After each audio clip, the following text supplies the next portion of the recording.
महिला व बाल विकास विभागीय परीक्षा जी 2025 ची आहे 258 जागेंची, ह्यामध्ये पेपर 2 मधला जवळजवळ 20 प्रश्नांसाठीचा अतिशय महत्वाचा घटक तो म्हणजे महाराष्ट्र राज्य बाल न्याय अधिनियम 2018. आणि हा अधिनियम नेमका कशा प्रकारे शिकायचा किंवा एखादा अधिनियम कशा प्रकारे परीक्षेला विचारला जातो, ह्या समस्त गोष्टी तुम्हाला आजच्या सेशन मध्ये समजतील. त्यामुळे व्यवस्थितरित्या बघा, ह्यातला एकही मार्क तुमचा जाणार नाही याची दक्षता मी घेतो. हे लेक्चर 2 पार्ट मध्ये होईल. हा पहिला पार्ट लेक्चरचा आहे, ही गोष्ट इथं लक्षात घ्यायची आहे. तर आपण सुरुवात करूयात की महाराष्ट्र राज्य बाल न्याय अर्थात मुलांची संरक्षण आणि काळजी नियम 2018 ह्या अधिनियमाला नेमका हा अधिनियम काय आहे व्यवस्थितरित्या आपण पाहूयात. त्याच्या अगोदर एक गोष्ट लक्षात घ्या, जे विद्यार्थी सीडीपीओ ची तयारी करतायत त्यांच्यासाठी पेपर 1 आणि पेपर 2 ह्याची बॅच आपल्या इथं 4999 रुपयाला सुरू आहे. यामध्ये दररोज लाईव्ह लेक्चर आहेत, अनलिमिटेड व्ह्यूज आहेत, पीवायक्यू विश्लेषण आहे, पीडीएफ नोट टेस्ट, जे काय एक परीक्षा पास व्हायला लागतं तेवढं सगळं तुम्हाला ह्या बॅच मध्ये आपण देण्यात आलेलं आहे. त्याच्याबरोबर ही नोट्स तुम्हाला ह्या बॅच मध्ये अवेलेबल आहे, ज्यामध्ये जे पेपर 1 चे सगळे कायदे आहेत ते पण आणि पेपर 2 चे जे कायदे आहेत ते सुद्धा सगळंच तुम्हाला एकत्रितरित्या एक पीडीएफ नोट सुद्धा इथं मिळणार आहे.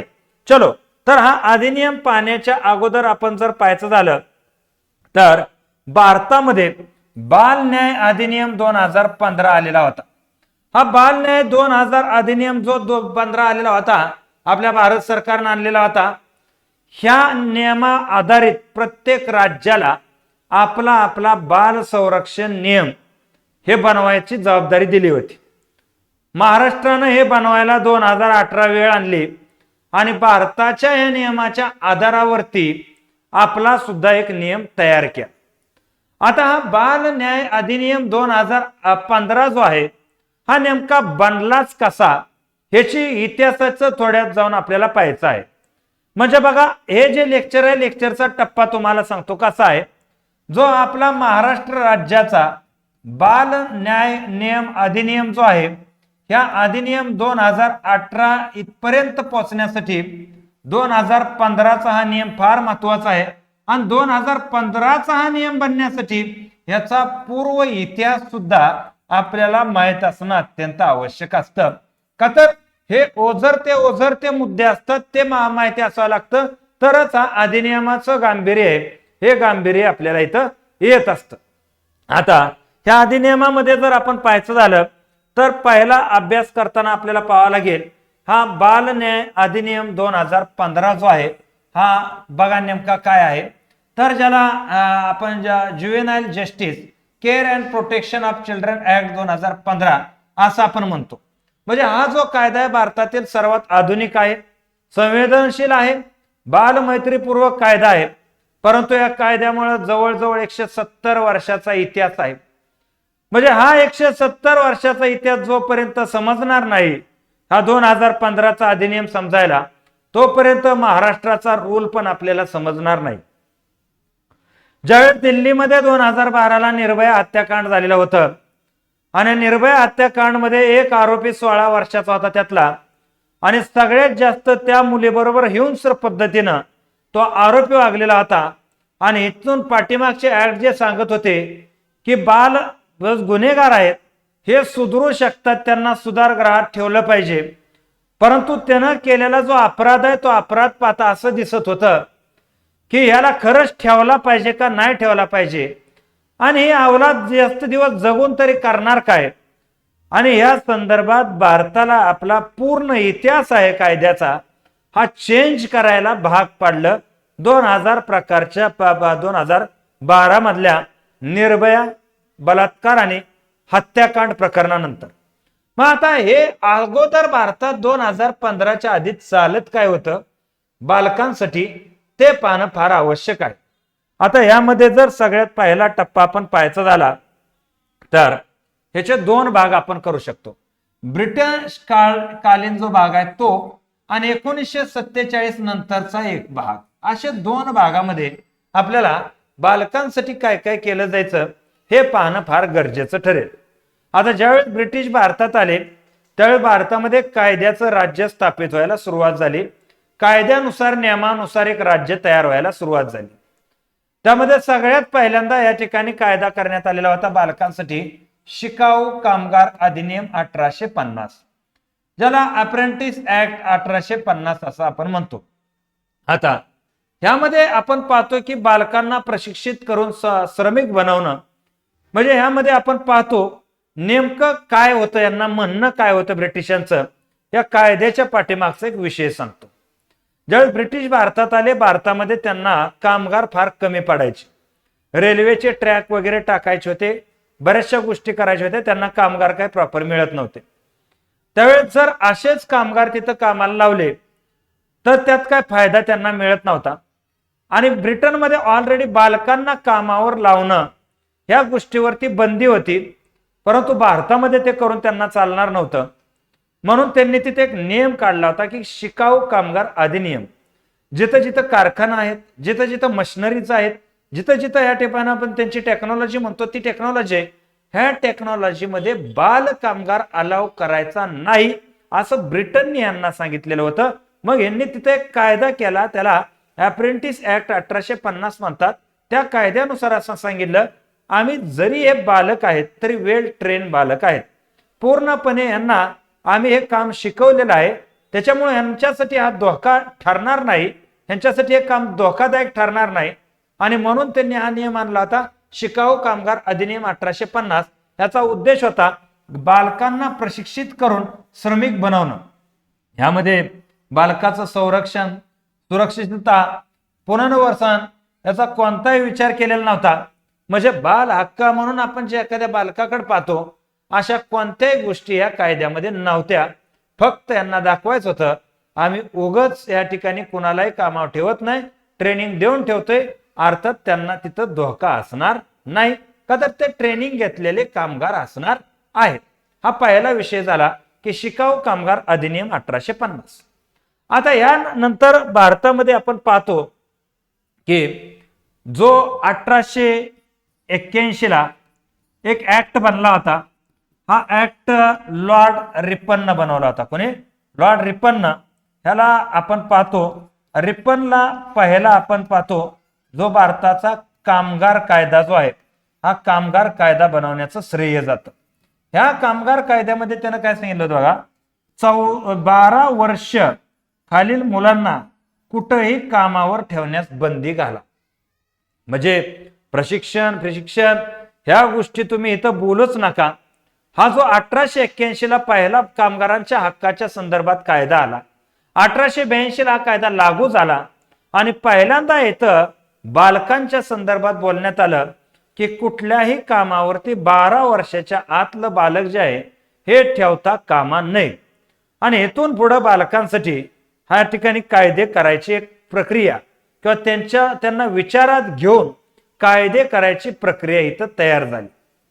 आता या कालावधीमध्ये जितकं मूल एखादं बाहेर समाजात लवकर पडेल, जेवढं ते जास्त सामाजिक होईल, तितकं समाजाचे चांगले आणि वाईट दोन्ही गुण घ्यायला ते सुरुवात करतं. जर ते वाईट समाजात राहत असेल तर वाईट गुण घेऊन ते त्या प्रकारे वागतं, आणि जर ते चांगल्या समाजात राहत असेल तर चांगलं गुण घेऊन ते त्या समाजात वावरत असतं. मग आता जे कामगार गुन्हेगार अशा इलाक्यात राहणारी पोरं काही ठिकाणी त्यांच्या हातून गुन्हे घडायला सुरुवात व्हायली, का तर शहरीकरण झालं, गुन्हेगारी प्रवृत्ती सुरुवात झाली. मग ज्यावेळेस त्यावेळेस भारतामध्ये कसं होतं, एखाद्याने एखादी गोष्ट केली तर त्याला त्याच वेळेपासून त्या नजरेनं बघायला सुरुवात करायची. म्हणजे वयाच्या 12व्या वर्षी त्याने एखादं चोरी केली तर आयुष्यभर त्याला चोर म्हणूनच माणसं बघणार. हे भारताची नाजूक मनोवृत्ती असणारा देश, किरकोळ मनोवृत्तीचा देश. आणि कामगार नियम आले, सगळं आलेलं होतं, परंतु जर एखादा बालक गुन्हेगार घडायचा तर त्या गुन्ह्यासाठी मोठ्या व्यक्तीला त्या गुन्ह्यासाठी जेवढी शिक्षा आहे तेवढी शिक्षा त्या बालकाला पण राहायची. त्यावेळेस ब्रिटिशांनी 1897 मध्ये एक नियम तयार केला, ज्याला आपण पाहतो सुधारगृह अधिनियम. आपण पाहतो रिफॉर्मेटरी स्कूल ऍक्ट 1897. ह्यामध्ये काय सांगितलं बघा, गुन्हे करणाऱ्या मुलांना सुधारगृहात ठेवण्याची तरतूद. म्हणजे पहिल्यांदाच मुलांना सुधरवता येतं हा विचार स्वीकारला. सुधारणा हा उद्देश आहे. म्हणजे एखाद्या मुलाला गुन्ह्यानंतर ह्या सुधारगृहात आणण्याचा उद्देश शिक्षा नाही, तर त्याच्यामधून ही गुन्हेगारी प्रवृत्ती दूर करायची, एक चांगला माणूस म्हणून त्याला उभा करायचा. आणि भारतामध्ये असे सुधारगृह, ह्याला कारागृह नाही म्हटलं, सुधार कारागृह असू शकत नाही. हे काय सुधारगृह चालू झाले, हे 1897चं सुधारगृह होतं की पहिल्यांदा गुन्हेगार मुलं सुद्धा सुधरवता येते. ही जी संकल्पना आहे, ही संकल्पना जगाच्या डोक्यामध्ये आलेली होती, त्याच नियमानं आपल्या देशाच्या डोक्यामध्ये आलेली आहे. आता बघा पुढे पुढे ब्रिटिशांनी काय काय केलं ते मुद्दे जर आपण पाहायचे झाले तर त्यामध्ये बघा, भारतीय कारागृह समितीचा अहवाल 1920 आला. त्यानंतर भारतीय समिती कारागृह अहवाल 1920, हा अहवाल लॉर्ड चेम्सफोर्ड ह्याच्या नेतृत्वाखाली बनवण्यात आलेला होता. हा चेम्सफोर्ड जो आहे तो त्यावेळेस भारताचा व्हायसराय होता. आणि इंडियन जेल कमिटी रिपोर्ट जो 1920 मध्ये आलेला होता, ह्यामध्ये त्यानं त्या रिपोर्टमध्ये स्पष्ट असं ब्रिटिशांनी उल्लेख केला की मुलांना प्रौढ कायद्यासोबत ठेवणं हे अमानवीय आहे. बालकांना स्वतंत्र न्याय प्रणालीची गरज आहे. म्हणजे बघा, ह्याच्या अगोदर ब्रिटिशांनी सुधारगृह तयार केलेलं होतं, ज्यामध्ये एखादा बालक आहे, गुन्हा जर त्यानं केलेला आहे तर त्या सुधारगृहात जायचं. पण सरसकट देशामध्ये ही व्यवस्था नव्हती. म्हणून इतर जे बालक गुन्हे करतायत, जिथं पॉसिबल आहे तिथं सुधारगृहात टाकायचे, जिथं पॉसिबल आहे तिथं जनरल आपण पाहतो जे जेल आहे त्या जनरल जेलमध्ये त्यांना टाकायचे.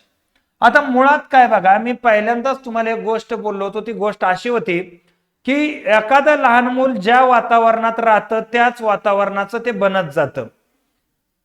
आता एखादं गुन्हेगार बनले का तर आसपास त्याच्या तीच प्रवृत्ती होती म्हणून गुन्हेगार ते बनलं. सुधारगृहात नेऊन चांगल्या ठिकाणी नेऊन त्याला सुधारवलं जाऊ शकतं, हे इथपर्यंत ठीक आहे. पण एखाद्या बालकानं गुन्हा केला आणि गुन्हा केलेलं बालक जर जनरल कायद्यांबरोबर टाकलं, तर जनरल कायद्यांबरोबर राहायला लागलं, तर कैदी त्या जेलमध्ये आलेला काय या ठिकाणी वारी किंवा हरिभजन करून आलेला नसतो, तो गुन्हा करून आलेला कैदी असतो आणि तो वाईटच असतो. आणि अशा वाईटात जर ते बालक राहिलं तर त्याची सुधारण्याची सगळी शक्यता त्या ठिकाणी संपली. अगोदर ते चोर होतं, आता ते जेलच्या बाहेर दरोडेखोर म्हणून पडेल. आणि म्हणून इथं सांगितलं की कारागृह अधिनियम समितीनं की मुलांना प्रौढ कायद्यासोबत ठेवणं हे अमानवीय आहे. कंपल्सरी देशामध्ये 1897चा सुधारगृह आहे, त्याच नियमानं मुलं तिथं ठेवली पाहिजेत, ह्यात कोणताही डाऊट नाही. आणि बालकांसाठी न्यायालयाची प्रणाली सुद्धा स्वतंत्र पाहिजे, त्यांच्यासाठी न्यायालयाचे नियम सुद्धा स्वतंत्र पाहिजेत. का तर ते बालक आहे, इन्फ्लुएन्स मध्ये येऊन गुन्हा करणार आहे, स्वतःच्या एनर्जीने ते गुन्हा करत नाही. आता यानंतर आपण पाहतो की आपला देश स्वतंत्र झाला. आता ब्रिटिशांनी बालकांसाठी एवढ्या गोष्टी केलेल्या होत्या. आता देश स्वतंत्र झाल्यानंतर आपण पाहतो की आपल्या देशाची एक समस्या अशी होती, मुलं बाळ व्हायला हायगय नव्हती. आता ही मुलं बाळ तयार करायला काही विद्या बोलावं लागत नाही. का तर आपण पाहतो की ज्या देशामध्ये गरिबी जास्त आहे त्या देशाची लोकसंख्या जास्त असते. त्याचं कारण असं असतं की बाबा मनोरंजनासाठी श्रीमंत माणसाकडे हजारो प्रकारची साधनं असतात. एखादी गाडी घेईल, हॉटेलला जाईल, पिक्चरला जाईल, फिरायला जाईल, तिकडे जाईल, तिकडे जाईल. गरिबासाठी मनोरंजनाचं एकच साधन आणि तेच साधन म्हणजे आपण पाहतो सेक्स. आणि ह्या मनोरंजन साधन तेही फुकटामध्ये उपलब्ध साधन, किती उपलब्ध साधन, आणि ह्या साधनाचा वापर मोठ्या प्रमाणात गरीब देशामध्ये होतो. म्हणून पर्यायाने त्या देशाची लोकसंख्या देखील मोठ्या प्रमाणात वाढत असते. परंतु ही झाली आनंदाची एक गोष्ट, एक टप्पा त्याचा पूर्ण झाला. पण दुसऱ्या टप्प्यात जी जबाबदारी येते ती त्याला पेलवू शकत नाही. आणि म्हणून बेघर बनणं, भिकारी बनणं, गुन्हेगारी प्रवृत्तीकडे वळणं, या अशा प्रकारच्या गोष्टी वारंवार घडतात. म्हणून याच्यासाठी स्वतः शासनानं सुद्धा खबरदारी घेणं गरजेचं असतं, खबरदारी ते बाळगणं गरजेचं असतं आणि स्वतःच्या पातळीवरती लहान मुलांसाठी काहीतरी सरकारनं सुरुवातीला एक स्टेप उचललीच पाहिजे, असं राज्यघटना लिहिताना डॉक्टर बाबासाहेब आंबेडकर यांचं मत होतं. आणि त्यानुसार जी आपली राज्यघटना आली, कॉन्स्टिट्यूशन ऑफ इंडिया 1950, यामध्ये बालकांसाठी हक्क दिले. पहिला कलम 15 जे आहे 3, ज्यामध्ये आपण समानता सांगतो, त्या समानतेमध्ये सांगितलं लिंग, वंश, धर्म, जात या आधारावरती भेदभाव केला जाणार नाही. परंतु 15(3) मध्ये असं सांगतं, जरी भेदभाव केला जाणार नाही तरी सुद्धा बालकांसाठी विशेष उपाय मात्र नक्की केले जातील. बालकांसाठी गव्हर्नमेंट विशेष उपाय करेल. मग 15(3) नुसार उपाय काय गव्हर्नमेंटने केले आतापर्यंत, तर आपण पाहतो प्राथमिक शिक्षण त्यांच्यासाठी मोफत केलं. आपण पाहतो त्यांच्यासाठी मध्यान्ह आहार योजना सुरू केली.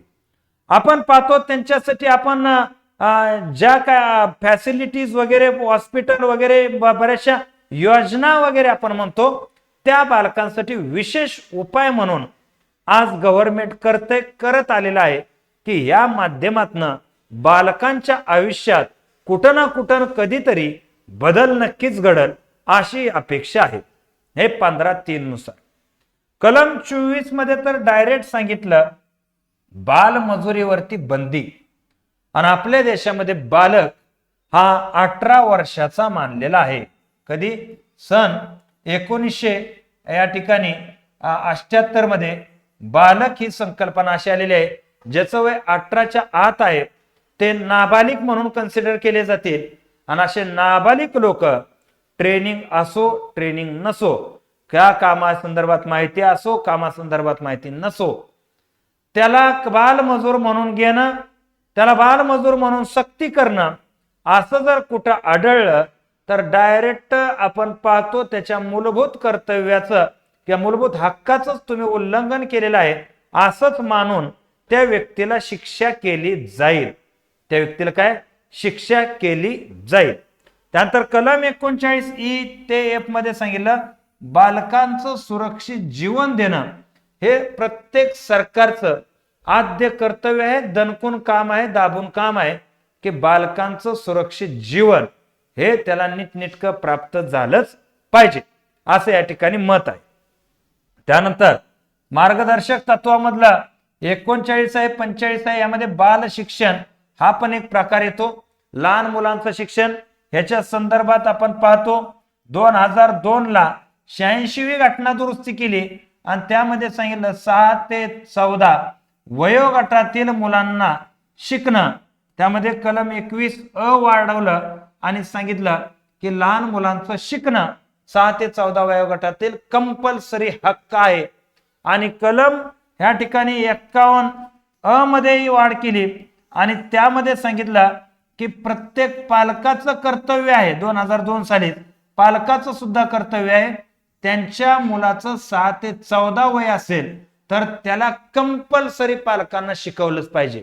म्हणजे बाल शिक्षण कलम 45 ला धरून 2002 ची घटना दुरुस्ती करून कलम 21A मध्ये पण आणि या ठिकाणी 51A मध्ये पण दोन्ही ठिकाणी बदल केला.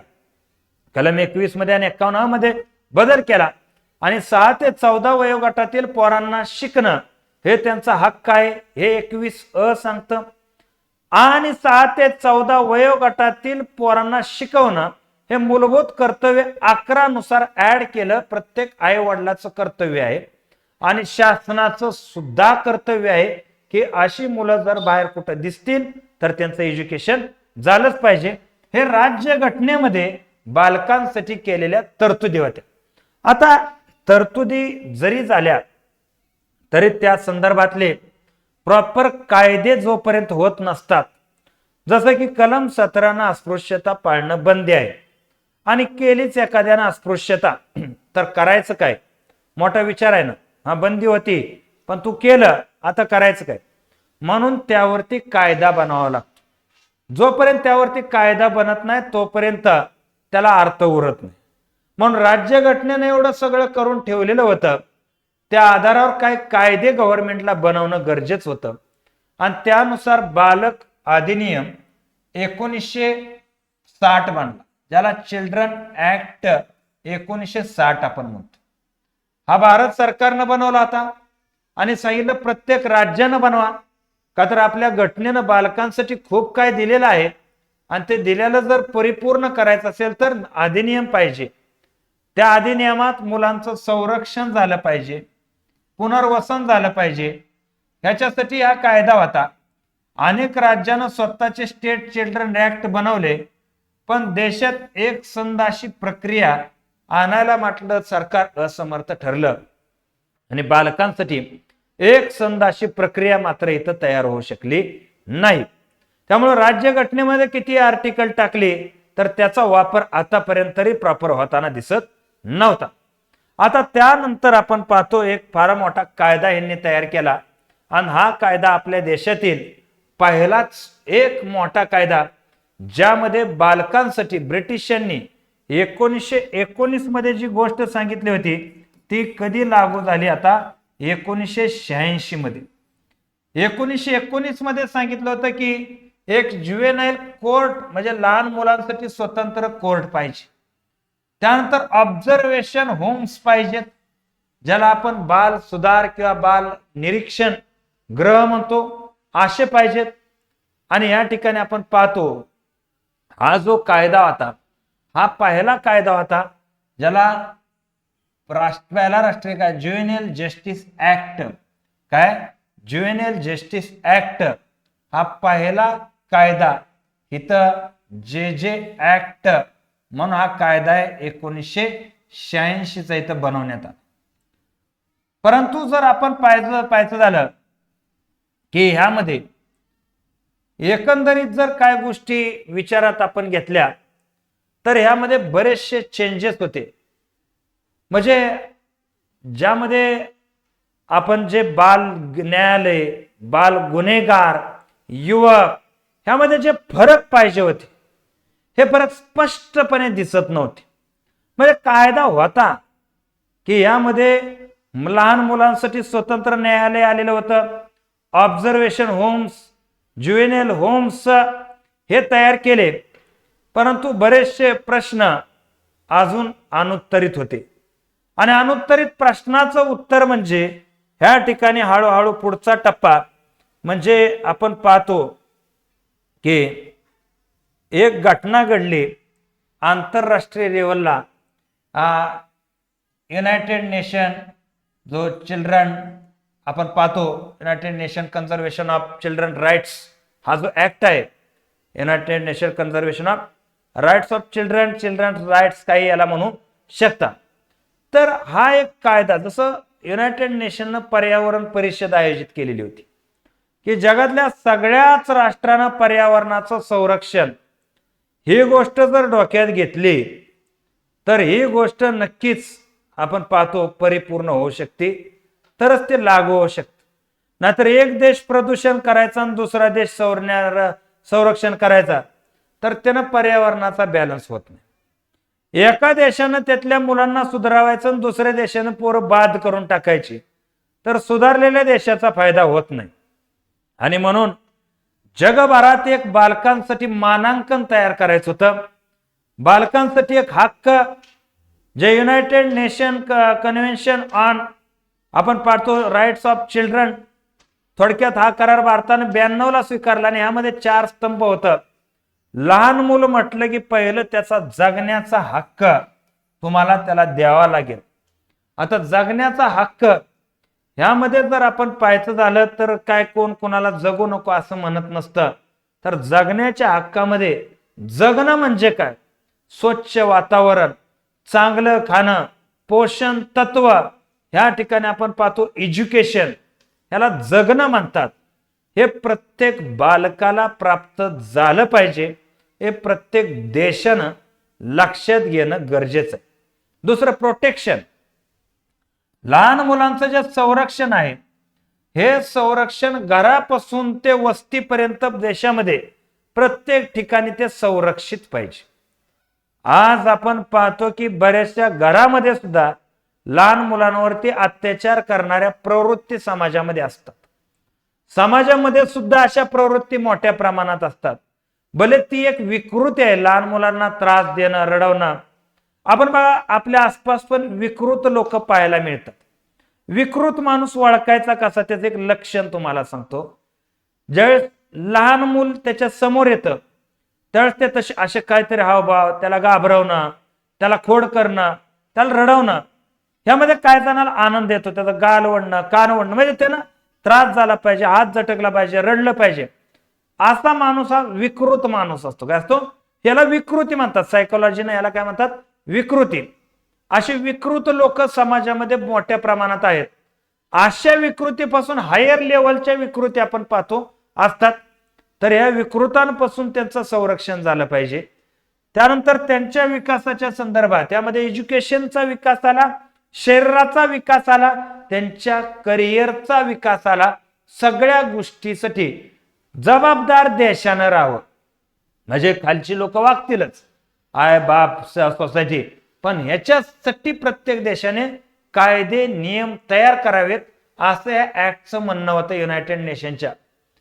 त्यानंतर पार्टिसिपेशन, ज्याला निर्णयात सहभागी होण्याचा हक्क म्हणतो आपण, ही एखाद्या निर्णय प्रक्रियेमध्ये देशाची निर्णय प्रक्रिया, घराची निर्णय प्रक्रिया, समाजाची निर्णय प्रक्रिया, एज्युकेशन चॉईस करण्याची निर्णय प्रक्रिया, ह्या ज्या निर्णय प्रक्रियात आहेत ह्यामध्ये त्याचा सहभाग असावा. आणि ह्या आधारावरती जगातील प्रत्येक देशानं काय करावेत? कायदे करावेत. आणि आपल्या देशात लक्षात आलं की आपण हे सगळं जरी केलं तरी हे युनायटेड नेशन कायदा असेल किंवा चाइल्ड जस्टिस ऍक्ट असतील किंवा त्या बालकांसाठी संरक्षण देणं असेल, अशा कोणत्याच गोष्टीनं आपण तयार नव्हतो 86ला. बरं, त्याच्या आधी तर नव्हतो, पण 86ला पण आपण तयार नव्हतो. पर्यायानं काय घडलं तुम्हाला सांगतो. हे काय जास्त दिवस टिकलं नाही का, तर त्या संदर्भात काहीतरी करणं गरजेचं होतं. आणि जगामध्ये आपण पाहतो मान्य व्हायल ह्या अशा प्रकारचे कायदे आपल्या देशात तयार करणं गरजेचं झालं. आणि त्यानुसार आपण कायदा आणला होता ज्युएनाइल जस्टिस ऍक्ट 2000. म्हणजे आंतरराष्ट्रीय मानांकाला धरून हा कायदा तयार केला. आपण एक बाल कल्याण समितीची स्थापना केली, चिल्ड्रन वेलफेअर कमिटी. दरवर्षी मुलांसाठी कोणत्या योजना योग्य राहतील, मुलांसाठी कोणत्या गोष्टी योग्य राहतील हे तर दरवर्षी सर्वेक्षण करायचं. आणि त्या सर्वेक्षणच्या माध्यमातून लहान मुलांसाठी काय आवश्यक नको हे चेक करायचं, गव्हर्नमेंटला अहवाल पाठवायचा, गव्हर्नमेंटनं तो बजेटमध्ये घ्यायचा, बजेटच्या माध्यमातून तो लोकांपर्यंत पोहोचवणं. त्यानंतर बाल न्याय मंडळाची आपण स्थापना केली. कोणते? ज्युएनाइल जस्टिस बोर्ड हे आणलं. रिहॅबिलिटेशन सेंटर आणलं. त्यानंतर दत्त प्रक्रिया, ह्याच्याबद्दल आपल्याला हे सगळं तुम्हाला सांगतो. 2000 हे CCL, CNCB, त्यानंतर JJB, JJWC हे नेमकं काय होतं 2018च्या महाराष्ट्र ऍक्ट मध्ये समजणार आहे. त्यामुळे याला वडतं मी घेतोय. हा ऍक्ट आणलेला होता. मुलांसाठी स्वतंत्र न्याय व्यवस्था, मुलांसाठी न्याय मंडळ होतं, कल्याण मंडळ होतं, त्यानंतर मुलांसाठी सुधार गृह वगैरे सगळं होतं. का तर मुलांकडे मूल म्हणून बघण्याची पद्धत ह्या कालावधीमध्ये तयार झालेली होती.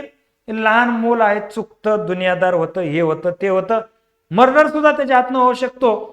ह्या सगळ्या गोष्टी लक्षात ठेवून आंतरराष्ट्रीय मानांकानं कायदा तयार केला.